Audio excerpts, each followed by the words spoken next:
Hello बच्चों, BPSC विद्यापीठ में आप सभी का स्वागत है। और विद्यापीठ अभी लगातार इंडियन कॉन्स्टिट्यूशन एंड पॉलिटी से रिलेटेड ऑब्जेक्टिव क्वेश्चंस को लेकर आपके समक्ष उपस्थित हो रहा है और उन्हीं ऑब्जेक्टिव क्वेश्चंस को हम लोग एनालाइज कर रहे हैं जो कॉम्पिटिटिव एग्जाम्स में पूछे गए हैं और आगे भी इन्हीं से क्वेश्चंस पूछे जाएंगे, लेकिन शर्त है कि आप इसके एनालिसिस को बेस्ट वे में समझें क्योंकि टॉपिक्स यही होते हैं।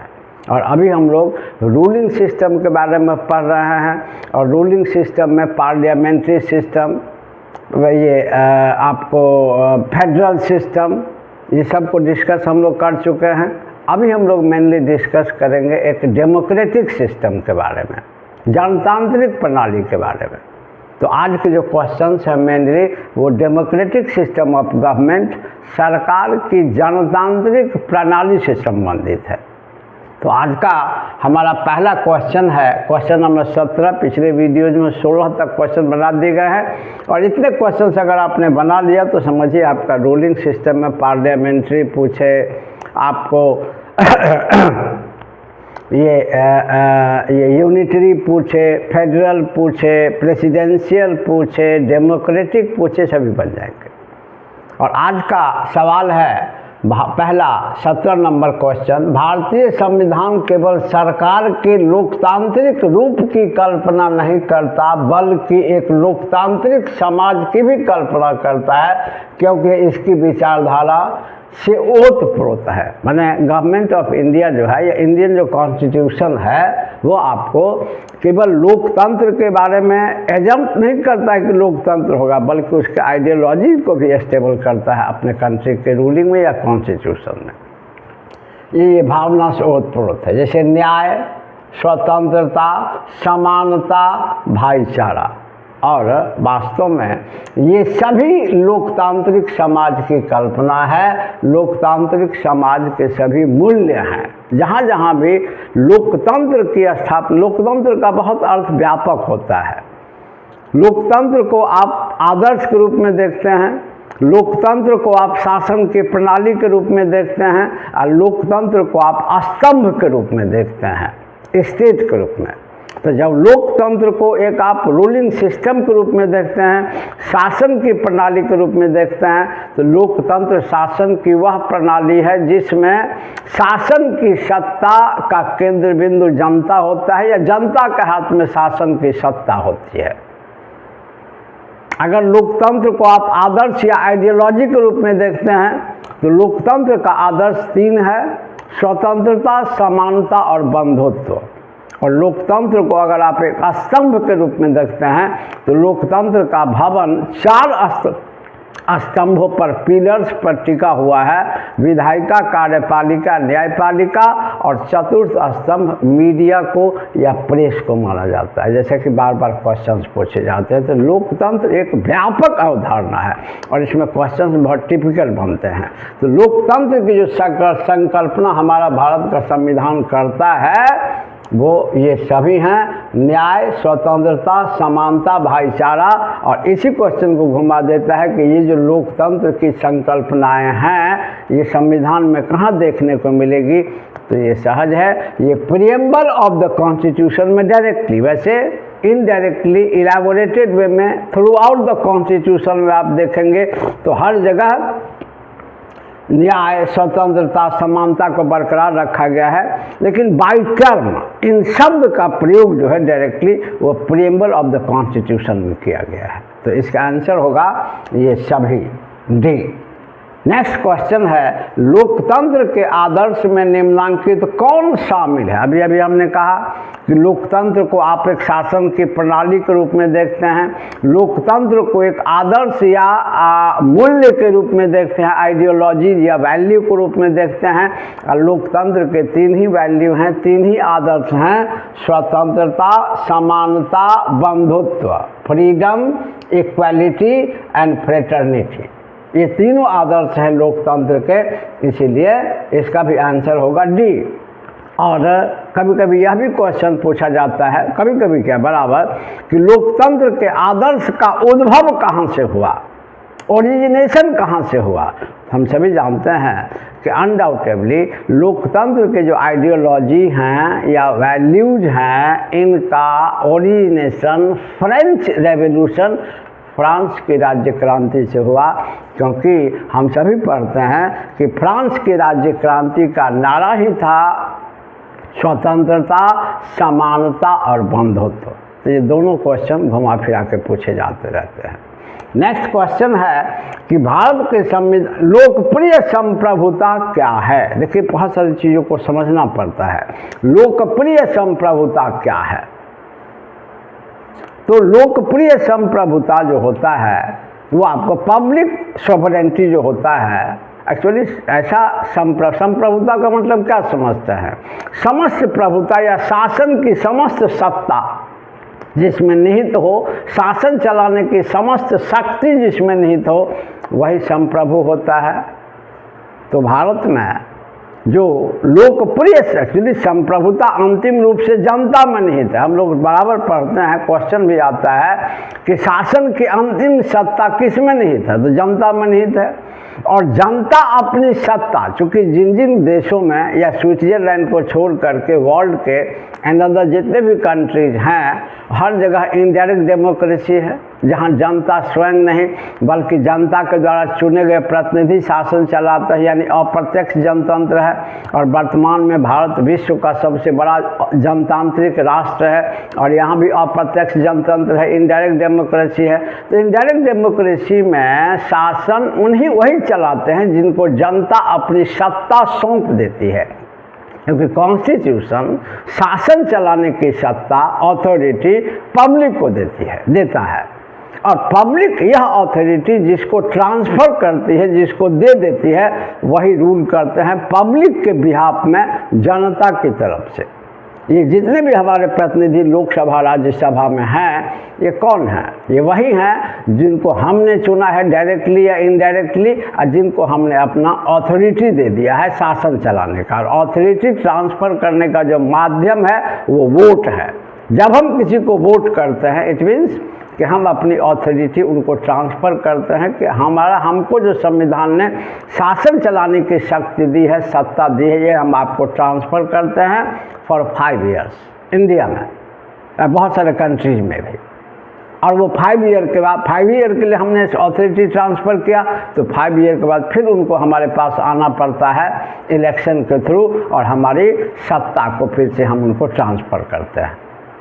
तो सत्ता उन्हीं को ट्रांसफ़र होती है जो लोकप्रिय होते हैं, जो जनता में प्रिय होते हैं। जनता उन्हीं को चुनती है जो जनता में प्रिय होते हैं। तो जनता के जो प्रतिनिधि हैं, जिनको जनता ने चुना है, उन्हीं के पास प्रभु सत्ता या लोकप्रिय प्रभु सत्ता। यहाँ लोकप्रियता का अर्थ है कि जनता का वह प्रतिनिधि जो लोकप्रिय है, और लोकप्रियता के आधार पर जिसने जनता से शासन चलाने की सत्ता या संप्रभुता को प्राप्त किया है। तो इसका आंसर हो जाएगा जनता के प्रतिनिधि का प्रभुत्व, क्योंकि हम उन्हीं को अपना प्रतिनिधि बनाते हैं जो लोकप्रिय होते हैं, जो जनता में प्रिय होते हैं। तो ये सब बहुत ही टिपिकल और इलैबोरेटेड पोर्शन होता है आपको कॉन्स्टिट्यूशन का। नेक्स्ट क्वेश्चन है, भारत के संविधान के उद्देश्यों में एक आर्थिक न्याय का उल्लेख किया गया है, इकोनॉमिक जस्टिस। भारत का जो संविधान है, प्रस्तावना में है आर्थिक और सामाजिक न्याय की व्यवस्था सरकार का दायित्व है। तो संविधान में आर्थिक और सामाजिक न्याय की बात है। तो आर्थिक और सामाजिक न्याय जो है, खासकर आर्थिक न्याय का उल्लेख कहाँ मिलता है संविधान में? तो संविधान में आर्थिक न्याय का उल्लेख मिलता है 2 जगह पर। वैसे ऑप्शन है प्रस्तावना तथा मौलिक अधिकार, ये नहीं होगा। प्रस्तावना तथा राज्य के नीति निषेधक तत्व, यही होगा। मौलिक अधिकार नहीं होगा।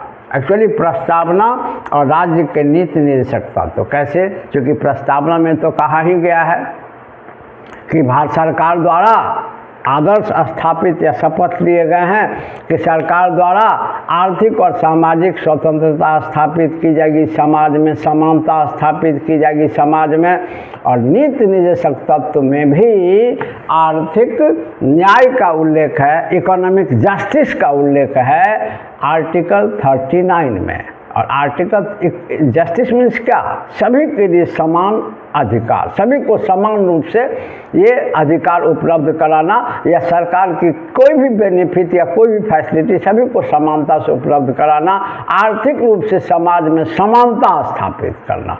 तो आर्टिकल 39 क्या कहता है कि राज्य ऐसी आर्थिक नीतियों का अनुसरण करेगा ताकि सभी को आजीविका का साधन उपलब्ध हो सके। राज्य देश के भौतिक संसाधनों का इस प्रकार उपयोग करेगा ताकि इसका लाभ सभी को समान रूप से मिले। राज्य ऐसे नियमों का अनुसरण करेगा ताकि स्त्री और पुरुषों को समान कार्य के लिए समान वेतन दिया जा सके। तो आर्टिकल 39 जो है DPSP directive principles of the state policy का, वो आपको डायरेक्टली इकोनॉमिक जस्टिस को एस्टेब्लिश करता है। तो हमारे कॉन्स्टिट्यूशन के प्रीएम्बल में एंड DPSP में directive principles of the state policy में under article 39 economic justice have been established, hence answer will be B. Next question है, लोकतंत्र एक उत्कृष्ट गुण लोकतंत्र का, क्षमा करें,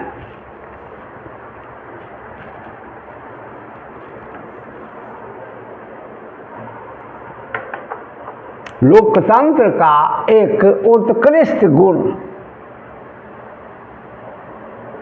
लोकतंत्र का एक उत्कृष्ट गुण यह है कि वह क्रियाशील बनाता है, एक्टिव बनाता है।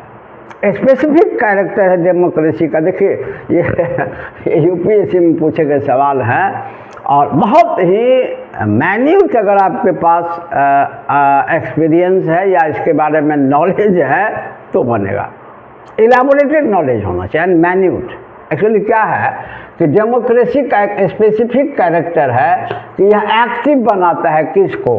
साधारण पुरुषों और महिलाओं की बुद्धि तथा चरित्र को, कार्यपालक नेतृत्व एग्जीक्यूटिव लीडरशिप को सशक्त बनाने वाली पद्धतियों को, गतिशील और दूरदर्शिता से युक्त एक बेहतर व्यक्ति को, समर्पित दलीय कार्यकर्ताओं के एक समूह को।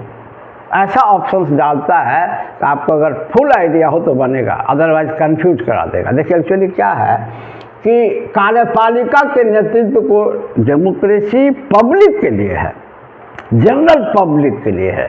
कार्यपालिका एक स्पेशल ग्रुप हो गया, स्पेशल ग्रुप ऑफ सिटीजन जो मिनिस्टर्स हैं, तो केवल उनके लिए नहीं है। गतिशील और दूरदर्शिता से युक्त एक बेहतर व्यक्ति को, तो जो व्यक्ति ऑलरेडी गतिशील है, मोबाइल है, जिसका पर्सनालिटी डेवलप है, वही ना गतिशील और फोर साइटेडनेस दूरदर्शिता उसी के पास न होगी जो काफ़ी पढ़ा लिखा, जो काफ़ी डेवलप है। तो फिर उसको ऑलरेडी आगे बढ़ा हुआ है, तो उसको डेमोक्रेसी आगे नहीं बढ़ाता है। अब है कि समर्पित दलीय कार्यकर्ता को, फिर ये स्पेसिफिक ग्रुप है, किसी दल का कार्यकर्ता, तो केवल उसी के लिए डेमोक्रेसी तो नहीं है, उसी को आगे बढ़ाने के लिए तो नहीं है। तो इसका आंसर होगा साधारण पुरुषों और महिलाओं की बुद्धि तथा चरित्र को, यानी आम जनता। इसका सेंस हुआ आम जनता। अगर यही लिख दिया जाए आम जनता तो सभी बच्चे पकड़ लेंगे, लेकिन ऐसा ऑप्शन को ट्विस्ट किया है कि साधारण और पुरुषों और महिलाओं की बुद्धि और क्षमता को तो समझना पड़ेगा कि ये कॉमन पब्लिक को ही रिप्रेजेंट कर रहा है, साधारण पुरुष और महिला। तो सिंपली बन जाएगा। केवल ऐसा नहीं, GS में UPSC बहुत भारी नहीं पूछता है। हाँ, आपके पास डेप्थ होना चाहिए, आइडिया परफेक्ट होना चाहिए पढ़ाई का, उल जलूल या बात बनाने वाली बात नहीं होनी चाहिए, तो बनता है। तो इसका आंसर होगा A।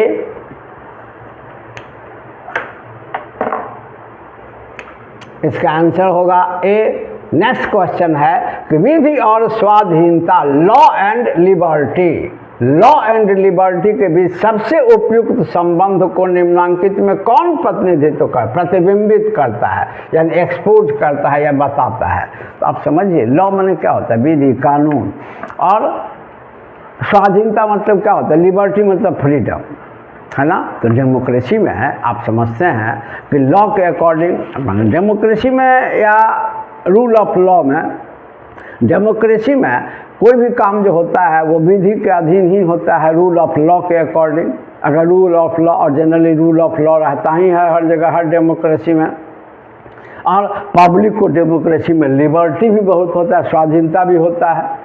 तो दोनों के बीच बेहतर रिलेशन को कौन बताता है?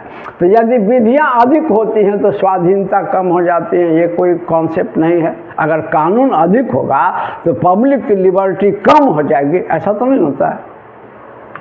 इसके बाद है, यदि विधि नहीं है तो स्वाधीनता भी नहीं है।